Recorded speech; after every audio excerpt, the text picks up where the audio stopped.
Thanks for investing your time with us. The program is still this morning on ITV, and it's now time for us to discuss aviation before going to other issues. And as is our tradition, every Monday morning at 8 a.m. we talk aviation, looking at it from the general angle, particularly when it involves our flying transportation sector. But now we are looking at the Nigerian transport sector holistically here. And Mr. Godwin Ike, Anchorman, have told us very clearly that, look, he would be ensuring that we go through all of this and we are adequately informed of what the distance are, what goes on in the sector, what areas need what, where, when, how, and all of those things. Okay, Mr. Godwin Ike, our guest for today, Aviation Freak, is, okay, that's the detail on the screen there. We always put this for you in case you want to contact him. He's someone who believes that discussing aviation, transport sector as well, should not be a monologue. And that's the number on the screen there for you to call. The numbers are up there. We got the two numbers. We got the email address here, goddyek@yahoo.com. You can go to the website and visit him there at www.aviationfreak.com. You can as well check the YouTube channel. Some of the videos that are already trending and some of the ones that we would be uploading immediately here. The Twitter handle is there at Aviation Freaks. All of that here. Mr. Godwin Ike, it's a very wonderful morning, sir. Hi, good morning. Morning, sir. Morning. How are you? I'm very fine. How was your weekend? The weekend was political. We all talk politics here, from the debate to Obasanjo letter, which say discussing politics. We will go on until after the 16th of February. We even got to go on until after the governorship. Then there will be disagreement. Then we'll go on, if possible, several years. After it ends, then we start the next 2023 election. We are not going to rest. We are not going to rest. Well, for as long as we do all those peacefully, it makes sense that we'll continue to talk and continue to interact. But we must do those peacefully, and that's the bottom line. Okay, what are we looking at today? Part 3 of refocusing the transport sector in 2019 to keep Nigeria truly one. Right. Parts 1 and 2, we presented to Nigerians the distances that people, have to go in order to make an exit from. If you want to travel out of Nigeria for leisure, or for business, or for medical purposes, or any other purpose that's private to you, do we really need to make all those long distances? When somebody has to leave Maiduguri to come to Abuja in order to catch a flight out of Nigeria, and somebody has to leave the far west of Sokoto, far northwest of Sokoto to come to Abuja or Lagos. But even in Abuja, we leave to Lagos to catch flight. We take flight here to catch flight there. Most times I found it very disturbing when I have connecting flights, maybe to Brazil, South Africa. Most of the time I had to connect, and when you had that connection to connect, you have a night flight maybe in Lagos. I had to leave here in the morning, take an early morning flight. You get to Lagos, you just sit down at the airport, you're useless, you're sleeping, till at about 8 p.m., you're just at the airport to catch another flight. It's something that I think we love, something that we'll live with. It's awful and wasteful. Okay. Awful and wasteful. We must do everything. Part of building an economy of a nation is doing everything possible to retain money in the pockets of the people of the nation. It's not to take away. My people say that aiming and throwing away does not make you rich. That's how we say it in my own local parlance and in my language, the Igbo language.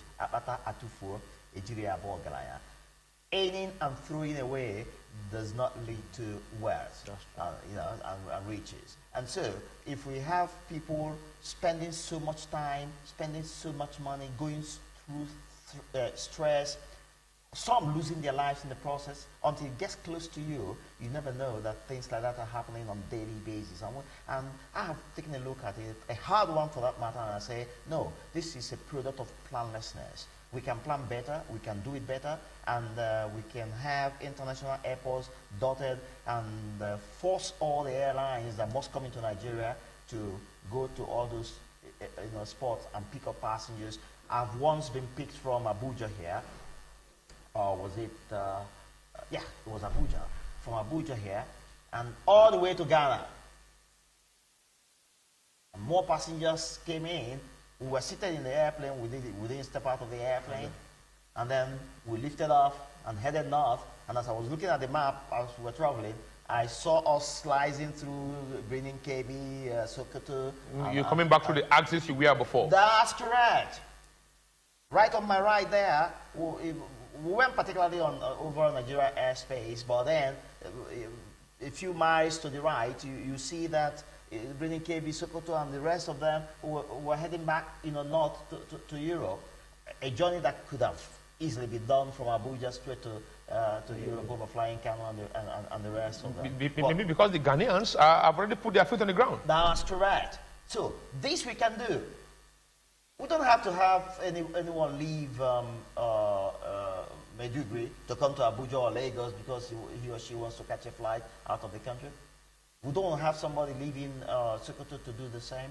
And so in this part 3, I am going to, I had done parts 1 and 2, I had done all the northern distances that people, and the stretch that people had to go. Now I'm looking at the south. And after that, I'm doing the conclusion. I hope I'll find enough time to really round up the 8 clips that I have. Let's go. And my recommendations, and I hold it strongly. So let's hit the ground running with clip 1. Clip 1, please. That's clip 1. Here we go. Right. Distances and travel times between major cities in Nigeria continues. And that's number 13. Enugu Abuja. Enugu Abuja. Geographical distance, 291 kilometers. Very close. Now, let me explain to you, because you weren't there last time. When we say geographical distance, we're talking about the bed view or the flight, the direct shortest cut. Not the road network. Not the road network. That means if you are just taking it via air, that's what you're going to stretch a straight movement. Yes. If you go to the road network, when you pass through Lokoja everywhere, 9th mile, or you go through the Otukpo, Alede, Makodi, Lafia axis, it will be longer than this. Very correct. So that's, I needed you to get that correctly. That's what we mean by geographical distance. That geographical distance is 291 kilometers, which is equivalent of about 181 miles, and then 157 nautical miles. I mean, the nautical miles, used in aviation and maritime. And so, now, driving distance, look at the whooping difference, 446.12 kilometers. Good. So, that is almost close to times 2. That's correct. So if we have a highway that is cut straight from one point, to the other, we'll cut down the distance by half. But all the winding that we have to connect cities unnecessarily, by the way, because we can actually have network of highways that will take the short distance. If you want to go from here to Lokoja, yes, you go to Lokoja because that's where you want. But if you want to hit straight from here to Enugu, there should be a highway that takes you there. That's the Chinese model. Very well. We can afford all these. It's just that we haven't really taken the responsibility of doing things properly in this nation. And we are saying this change must come. We must begin to do things properly. These things can be done, and the ones we have done around the world were done by human beings. They didn't fall from the skies. That's true. Yeah. So driving distance is 446.12 kilometers, which is equivalent of 278.83 miles, and approximate driving time 7 hours 15 minutes. That's not festive periods. It's not festive period. That's correct. It's not really festive period here. You don't wake up on time. Right. You get a Lokoja. You know for sure that I had gone to Obulafo in 2003. I won't forget that. I went to Obulafo precisely. I had to go to Ehamufu, and I left Abuja around after 24th of December 2003. I got to Ehamufu at about 12 midnight. That's correct. Very correct. 12 midnight. Not even Enugu. As a matter of fact, that brings me to explaining to my viewers. Sometimes you may see the timing posted on the maps that you have beneath each page, being a little different from the figures quoted up there, and my viewers are going to wonder, oh, come on, what is this man saying to us? We have some hours down there, and we have about 4.5 hours. Now, let me explain it to you, my viewers. The maps are showing the latest timing that's been calculated based on the ugly state of our roads. Now, the one written above, when the roads were clean and clear. I remember, so many years back, I used to drive Abuja to Enugu within 4 hours. If you leave, but then you have less human traffic. You have less Okada on the road because the Okada guys are just going to get Lokoja. Got Lokoja choked. You are just there waiting for them. You got to 9 Mile, your parcellas, the trailers. We keep you there. You can't even proceed. That's correct. And all of those. As a matter of fact, talking about 9th Mile, precisely on the 2nd of January, this month, on the 2nd, I personally drove all the way. No, not with the driver, driving myself all the way, and I tried to go through that road of Obola for Nsukka 9th Mile. It was the biggest mistake of my life. I spent, for a normal 45 minutes journey, I spent 3 hours. You know what I saw there? A war zone. As a matter of fact, I saw a road with multiple, and consistent potholes that you can describe as a place where the American B-52 rained down cluster bombs. As a matter of fact, there's no better way to describe it. If you imagine, what the American B-52 can do in a war zone, and when it begins to pour down cluster bombs along a road, that's exactly the best way to describe the state of that road this moment as I talk to you. I spent 3 hours to do a normal 45-minute journey. But the good thing is that why between Nsukka and 9th Mile on that old road. Why you were angry? The pure water sellers, the okpa sellers, granola sellers, banana sellers were happy. And by the time I got to my destination, I noticed that some of the light covers of my Honda car had fallen off without my knowledge because of the constant shaking and banging. That's not that good. I do not understand why this sort of thing should still be seen in Nigeria. We've earned so much money as a nation. We haven't been responsible enough. We must admit this, and until we do, we will not change. So let's move to clip 2. Clip 2 very quickly. Clip 2. That's clip 2. Lagos, yeah. Enugu, Lagos. Enugu, Lagos. Geographical distance, 454 kilometers. The straight line distance, which is equivalent of 282 miles and 245 nautical miles. Driving distance, 567 kilometers, which is 352 miles. And approximate driving time, 8 hours, 15 minutes. Are you sure? Approximately. Okay. Depending on the state of the road and traffic. You can do as much as 12 hours. As well as the policemen looking for tinted glass permit. Oh, very well. Clip 3, please. Clip 3 quickly. Enugu, Port Harcourt. Enugu, Port Harcourt. Geographical distance, 194 kilometers, 121 miles, and 105 nautical miles. Driving distance is 233 kilometers, which is equivalent of 445 miles. And approximate driving time, 5 hours, 49 minutes. If you look at the map, you will see a different timing posted there. I've explained why you have these variations. But wherever it is, you're never sure, what you're going to come up against, on these roads. And so these are all estimates of what people are going through in order to catch flies. Right. Let's go to clip 4, please. Clip 4. Clip 4 quickly. Okay. Geographical distance for Benin Abuja is 367 kilometers, equivalent of 228 miles, and equivalent of 198 nautical miles. Driving distance 440.8 kilometers, equivalent of 275.5 miles. And approximate driving time is 3 hours 56 minutes. Not anymore, I must tell you that. This one, I know. As a matter of fact, if you look at the map is posting 7 hours 36 minutes. That's the exact one. Yeah, I was coming to that because I know no matter how fast you drive, even with the dual carriageway from here to Lokoja, if you are to maintain 100, 110, sometimes you want to go towards 120.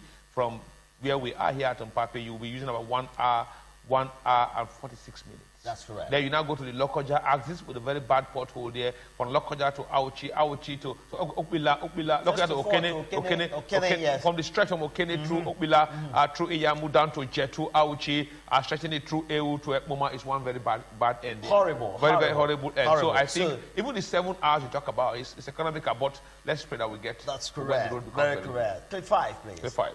Clip 5. Okay, that's clip 5. Here we go at Benin, Lagos. Yes, Benin, Lagos. Geographical distance, 247 kilometers, equivalent of 153 miles, and equivalent of 133 nautical miles. Nice. Now, driving distance is 322.19 kilometers, equivalent of 201.37 miles, and approximate driving time, it used to be 2 hours 52 minutes. I did that in those days, but now you can. It's about 5 hours. So the map is posting. The map is posting. If you take a look at that map, it's posting 4 hours 33 minutes. All right. Whatever it is, what we are saying is that we are not doing well, and we are stressing Nigerians. No wonder we have a lot of people collapsing out of high BP and the rest of them, kidney failures, here and there because of high blood pressure and all those kind of things. We can actually slow these things down if we plan our society better and have people doing things with a little ease than we're doing right now. So let's move to clip 6. Clip 6. Here we go. Here we go at Benin, Port Harcourt. Geographical distance, 233 kilometers, 145 kilometers, miles rather, 126 nautical miles. Driving distance, 285.03 kilometers, which is equivalent of 178.14 miles, and approximate time, 7 hours, 16 minutes. Okay. Can you imagine? Can you imagine that? The map is posting less, but these days you can't do it any less than 7 hours. Yeah. If you go through Patani, you will never get there. I don't know if you've passed through the Patani. I've not gone to Patani stretch before. It's awful, So that's where we are, and we are saying we can have all this changed. And for those who want to travel, you can have airport within 30 minutes. But somehow, do we really connect from the Benin Port Harcourt axis via aviation? Because sometimes no. What I'm trying to say is that somebody in Benin who wants to travel out of the country, that's true, is forced to go to Port Harcourt. That's right. Or forced to come to Abuja or Lagos. And I'm saying it's not necessary. We can. During my recommendation and conclusion, you will hear me. Okay, let's go. I'm screaming hard. And if anybody thinks it's not doable, give it to me. I will do it. So that's the point I'm making. Clip 7. Clip 7. That's the my recommendations for establishment of world standard international airports around Nigeria. Based on the analysis of travels and distances Nigerians unnecessarily but inevitably make to travel out for leisure, business, medical services, and other private and official reasons, it is my candid opinion that we need world standard international airports in the following locations. Number 1, Sokoto. We need a good one on the far northwest. But the one in Sokoto will likely be taken care of people coming from Birnin Kebbi, those coming in from Zamfara, from Gusau, Karanamoda, those who are traveling can go via the Sokoto axis. That will start the long journey to Kano. You really know this nation so well. I'm very impressed. As a journalist, you travel. I'm very impressed. As a journalist, you travel. That is exactly what this whole thing is all about, and they don't need to start rushing down to Abuja or go to Lagos. It's a colossal waste, and it depletes our economy. But sometimes, Shock, they use these airports you're recommending now, as small as the Sokoto state-owned is, for Hajj operations. Only after Hajj operations, the airport tends to do domestic. I find it shameful that that's all we can do. After the Hajj, the next day the airport go domestic. And then, you know what? The economic revival that this will create in the States is unbelievable. The jobs that will be created, the interest that neighboring countries will take in hopping in, to do business rather than going through the what we call in our local parlance the Appian ways of smuggling. People will begin to do things more officially and more honorably. If we set the stage, Nigerians will behave well. That's right. And people who visit Nigeria will behave well. I mean, I often say, when you find people doing reckless things on our roads in Nigeria, then you travel out of the nation, country, get into, say, United Kingdom, or get into even Dubai, or get into United States of America. You see the same Nigerians behaving properly well. As soon as they get back here, right from the plane. You know who I am? The next thing you're going to hear is, do you know who I am? That's it. Even from the airport attendant will be telling you, okay, your boys, stay here. You want to ease yourself, you got 6 guys in the toilet, mopping and saying, okay, your boys, stay here. So here we go. So it's all about setting the stage for good behavior.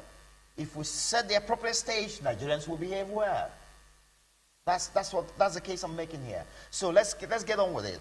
Based on the analysis of travel, I said I've read that, and I said Sokoto. Yes. Then the next is Kano. Existing ones should be better equipped, and then we need one in Maiduguri. That's my recommendation. Okay. Then Lagos, and I am saying existing one is quite impressive. We've done well with Lagos, so Lagos should just be the way it is.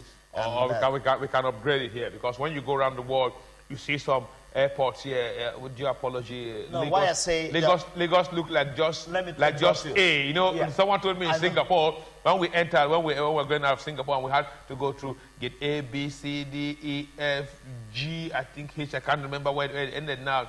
Someone said even Lagos is not even up to A. That's correct. Lagos is not up that's to correct. A. But what I'm saying is, and the country is a very small country. At the state it is now, we need funds to upgrade these other ones that will achieve the goal that I'm pursuing by this case I'm making. So for at the moment, Lagos is fairly impressive. Let's leave it at that. Then Enugu, number 5, Enugu. We should have an international airport there. One is going to say to me, oh, we have one now. I'm saying we should stop deceiving ourselves and stop behaving like little kids. We are all adults.